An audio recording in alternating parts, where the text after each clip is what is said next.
Hi hello. நாம் இப்போது இந்த ப்ளவுஸ்க்கு ஒரு டிசைன் பண்ண போகிறேன். அதாவது இந்த ப்ளவுஸ் துணியில் இந்த ஹேண்டில் இருக்கக்கூடிய இந்த ஒர்க் மட்டும் இருந்துச்சு.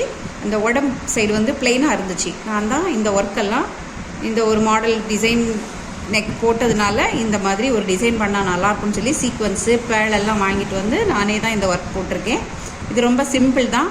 உங்களுக்கு இந்த மாதிரி துணியில் ஆரி ஒர்க்லாம் போட்டால் நிறைய காசு செலவாகும். ஆரி போடாமல் ரொம்ப கிராண்டாக சூப்பராட்டு இந்த மாதிரி ஒர்க் பண்ணிக்கலாம். அதாவது இந்த மாதிரி சீக்வன்ஸ் கிடைக்கும். அதை வாங்கி உங்கள் சட்டை, அதாவது ஜாக்கெட்டில் வந்து உங்கள் சாரியில் என்னென்ன கலர்ஸ் இருக்கோ அதுக்கேற்றாப்புல இந்த சீக்வன்ஸ் வாங்கி வச்சு நீங்கள் இந்த மாதிரி வீட்டிலையே பண்ணிக்கலாம்.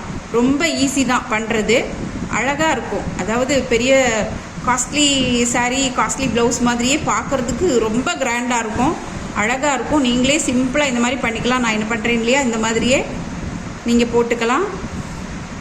ஆரி மாதிரி இதுக்கெல்லாம் நிறைய காசு கொடுக்க வேண்டிய அவசியம் இல்லை. இதே ஒர்க்கு வெளியில் போட்டு கொடுக்குறாங்க, ப்ரூச் ஒர்க்கெலாம் வச்சு கொடுக்குறாங்க. ஆனால் ரொம்ப சிம்பிளான ஒர்க்குங்க. இதுக்கு போய் நிறைய பணம் செலவு பண்ண வேண்டியிருக்கும். அதனால் நீங்களே வீட்டில் ரொம்ப ஈஸியாக சிம்பிளாக இந்த மாதிரி ஒர்க் வச்சுக்கலாம். பாருங்கள், இந்த ப்ளவுஸு பார்க்குறதுக்கே ரொம்ப கிராண்டாக அழகாக இருக்குது. இந்த ப்ளவுஸ் போட்டாச்சுன்னா ரொம்ப அழகாக இருக்கும். பாருங்கள், சூப்பராக இருக்குது. இந்த ஒர்க்கு ஃபுல்லாகவே நானே தான் வச்சேன். ரொம்ப ஈஸி தான் வைக்கிறது, பெரிய கஷ்டம்லாம் ஒன்றும் கிடையாது. இந்த மாதிரி ப்ளவுஸு நீங்களும் வீட்டில்